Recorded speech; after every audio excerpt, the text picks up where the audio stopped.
গ্রামের এক প্রান্তে বাস করত 12 বছরের একটি ছেলেকে, নাম তার রাহুল। মায়ের সাথে ছোট একটা কুড়ে ঘরে থাকত সে। বাবা মারা গেছে অনেক আগে, মাটি কাটতে গিয়ে ধসে পড়া একটা জমির নিচে চাপা পড়ে। রাহুলের মা অন্যের বাড়িতে কাজ করে ছেলেকে লেখাপড়া শেখাতে চাইতেন, কিন্তু স্কুলে যাওয়ার টাকা জোগাড় করা কঠিন ছিল। রাহুল খুব পড়তে চাইত।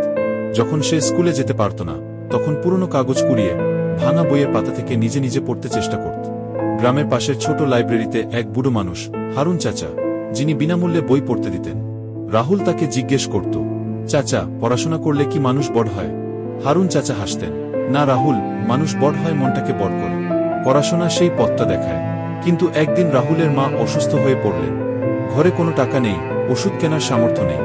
রাহুল নিজের জমানো কিছু কয়েন নিয়ে ওষুধের দোকানে গেল, কিন্তু টাকা কম। দোকানদার তাড়িয়ে দিল। তবুও রাহুল হার মানল না।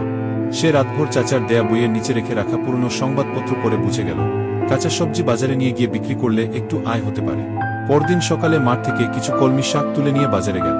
দিন শেষে হাতে ছিল মাত্র 3-2 টাকা। ওটাই ছিল তার জীবনের প্রথম উপার্জন। মায়ের ওষুধ এল, যদিও দেরিতে। সেই রাতে মাকে সে বলল, মা, আমি একদিন এত বড় হব যে আমার মতো আর কোনো ছেলে পড়াশোনার স্বপ্ন নিয়ে না ঘুমাক, তাকে আমি পড়াব। আজ রাহুল শহরের একটি প্রতিষ্ঠিত শিক্ষা প্রকল্পের উদ্যোক্তা, ছায়ার পাঠশালা, যেখানে সুবিধাবঞ্চিত শিশুদের জন্য তিনি নিঃশুল্ক শিক্ষার ব্যবস্থা করেছেন।